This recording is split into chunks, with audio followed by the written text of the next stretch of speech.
Gusto ko lang malaman, ano ba yung digital forensic tools na ginagamit ninyo sa NBI?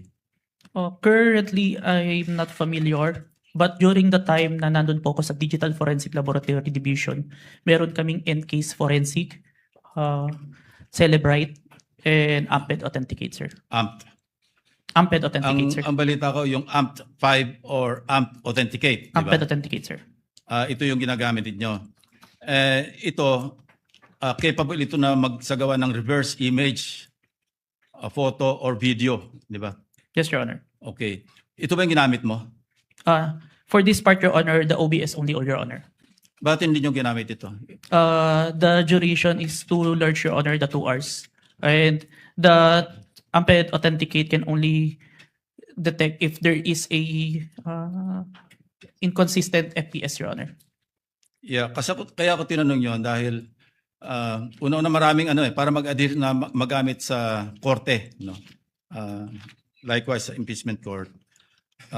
May mga requirements, di ba? Sinabi mo kasi meron kayong open source, di ba? Yes, Pero Your Honor. ang pinaka-importante yung chain of custody, of course, yung provenance, Yes, Your Honor. yung original na pinanggalingan. Yes, Your Honor. Ang sabi mo pinanggalingan lang Facebook.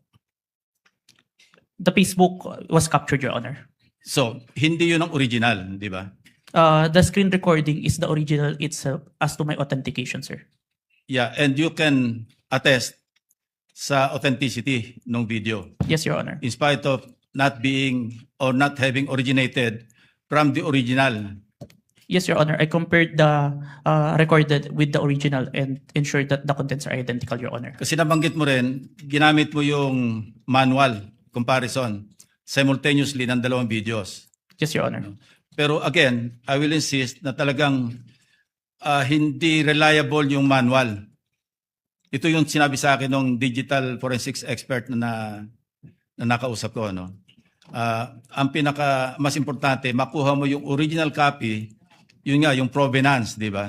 Para talagang, tapos masundan mo yung sa analysis, gagamitan mo ng tools para malaman mo na talagang authentic yung video. Of course, I'm not here to question the authenticity. I just want to be assured. Dahil, sabi ko nga kanina, pagka sa artificial intelligence, napakahirap talaga. Almost impossible to distinguish it from the original video or yung source. Yes, Your Honor. And you are competent enough doon sila ginagamit yung forensic tools o forensics tools at yung inyong yung competence mo through your training, you know, And experience, Your Honor. and experience. Kasi sabi mo nga, you've been with the NBI since 2021, di ba? Yes, Your Honor. And since then, you have appeared in some 20, At least 30, Your Honor. 30, Yes, Your 30 court hearings. Yes, Your Honor. So, thank you, Your Honor. Thank you, Mr. Presiding Officer. Thank you, Your Honor. Thank you, Senator Judge Lacson. Senator Judge Cayetano, what is your pleasure? Just a clarification addressed to the presiding officer. You may proceed, sir. Apologies, I don't remember if it was one of the counsels of one of the senator judges who asked the witness a while ago whether he was an expert witness, and he said he was a competent witness. That is correct. And there's a The difference presiding between an officer expert confirms that. witness. So he's not an expert witness. He's an competent witness. That is correct, Your Honor. So that will have bearing because whether or not an AI video can be produced without an AI has to be testified by an expert witness. If I may, Wait, yeah, go ahead. If I That may- doesn't mean, I don't think you'll disagree with my second statement. That doesn't mean that this witness is not competent to testify on that. Second point, I just like to clarify for the record, my understanding of watching the video is that it was on StreamYard, then a link was shared sa Facebook. Yes, Your Honor. So if that's the case, Mr. Presiding Officer, the original video is with StreamYard, not with Facebook, or are both original? It's Zoom, Your Honor. Zoom? Yes, Your Honor. I was informed StreamYard, but just for the record, so that later on when we review everything, someone testified to it. Duly noted. Yeah, thank you. Yeah. Duly noted and entered into records.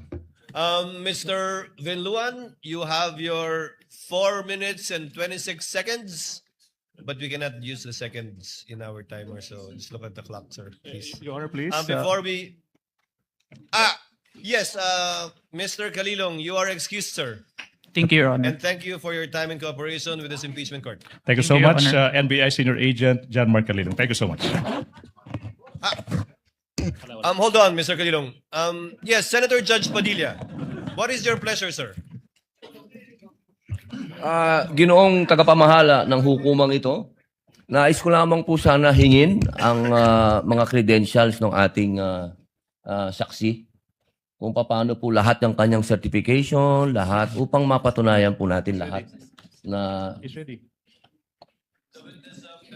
To it earlier, but kindly respond to the question of Senator Judge Padilla, Mr. Witness. I have here, sir, my certifications during the time of my investigation, Your Honor. Can you, mahaba ba?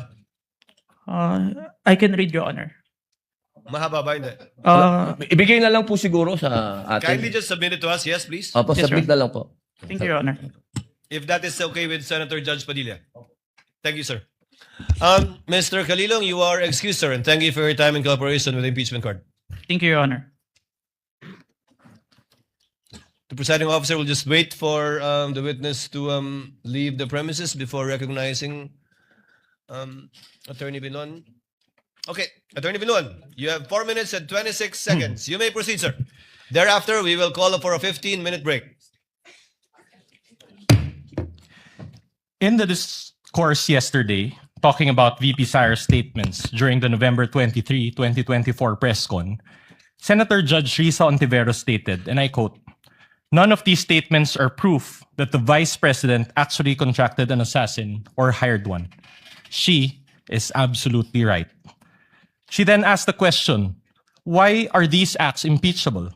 To this question, the prosecution responded, "We understand that these statements may not actually 100% prove that she in fact contracted an assassin, end of quote. Hence, the prosecution admitted that the video does not prove any fact other than its existence. In simple words, there is no proof of any contracting of an assassin.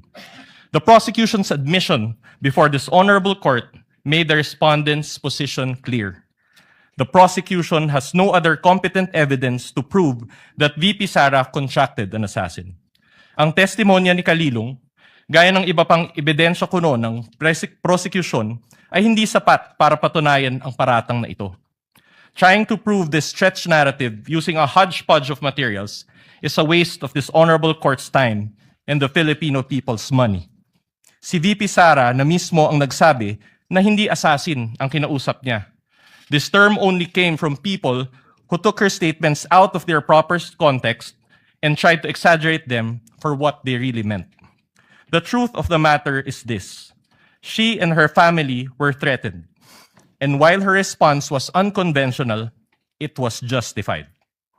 What triggered her response was a question about Operation Romanov, which is the plot to eliminate VP Sara and her entire family. The NBI's own records prove this. In the minutes of the meeting of Dempsey Reyes' interview, he said, and I quote, "May press con kasi earlier than that, sabi niya, parang hindi lang niya gusto daw, sabi lang niya gusto daw siyang patayin daw, according to her, ni Speaker. That was during a press conference the day before, November 2022. End of quote. During the virtual press con, Princess Maui mentioned Operation Romanov again, and even warned her about her safety. Reyes talked about it, Princess Maui reiterated it, but the NBI gaslighted it. When VP Sara uttered those words, she was not responding as Sara Duterte, the Vice President, but Sara Duterte, the wife, mother, daughter, and sister, who only sought to protect her own and her family members' lives. Operation Romanov is in place, and the threat against their lives is real. VP Sara became the target of unauthorized intelligence and surveillance operations by government operatives that exposed her family to high-level risks and security threats, thereby causing intense trauma and uncontrollable fear. Her homes in Davao and Manila were profiled, and this is proven by classified casing reports. Her trusted security personnel were removed. Her schedule of official functions, like the one in Naga, was leaked by intelligence agents, and her security was heavily compromised. In sum, the prosecution was right in using the term culmination. But the prosecution's interpretation is wrong. Rather, when VP Sara left the administration, she suffered various forms of threats and harassment for many months from the powers that be, and the culmination was her statement on that fateful early morning in November 2024.